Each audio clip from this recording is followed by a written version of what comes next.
এই কথা বলে গদাই কুলতলা গ্রামের মন্দির থেকে বেরিয়ে গঙ্গার ঘাটের দিকে হেঁটে যেতে থাকে।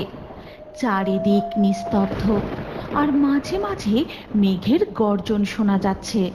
চারিদিকটা কি ঘুটঘুটে অন্ধকার। আজ মনে হয় শেষ নৌকাটাও পাবো না। মায়ের কাজে এমন বিভোর হয়ে গিয়েছিলাম যে সময়ের কোনো হদিসই ছিল না। সত্যি আজ অনেকটা রাত হয়ে গেছে।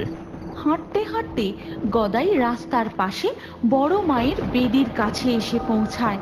সেখানে সে দেখে বাহ, বড় মায়ের প্রতিমা কি সুন্দরভাবে তৈরি হয়ে উঠছে।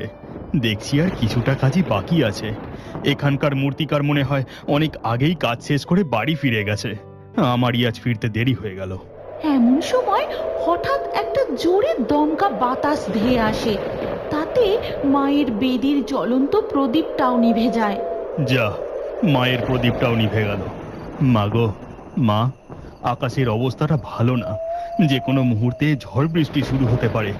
এবার আমি আসি মা।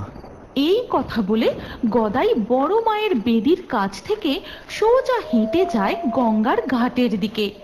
তারপর গঙ্গার ঘাটে গিয়ে দেখে হে মা তারা, শেষ নৌকাটাও মনে হয় চলে গেছে। ঘাটে যে দেখি কোনো নৌকার চিহ্ন পর্যন্ত নেই। এবার আমি কি করি? বাড়ি ফিরি কি করে?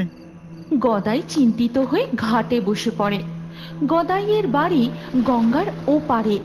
সে প্রতিদিন প্রতিমা তৈরি করে রাত্রিবেলা নৌকায় করে বাড়ি ফেরে।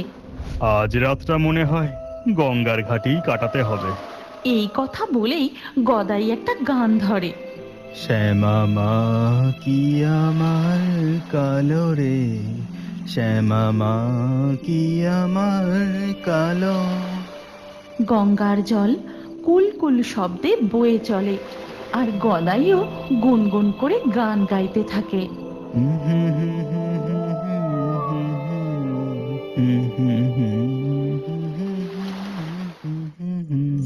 Navi, UPI, Payments, Insurance.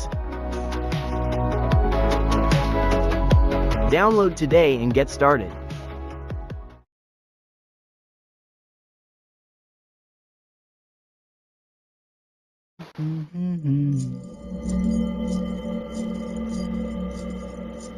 নুপুরের শব্দতে গদাই চমকে গিয়ে তার চোখ খোলে, গানও থামিয়ে দেয়।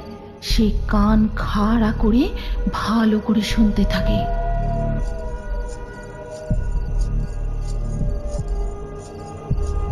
নুপুরের শব্দ ধীরে ধীরে আরো জোরালো হতে থাকে।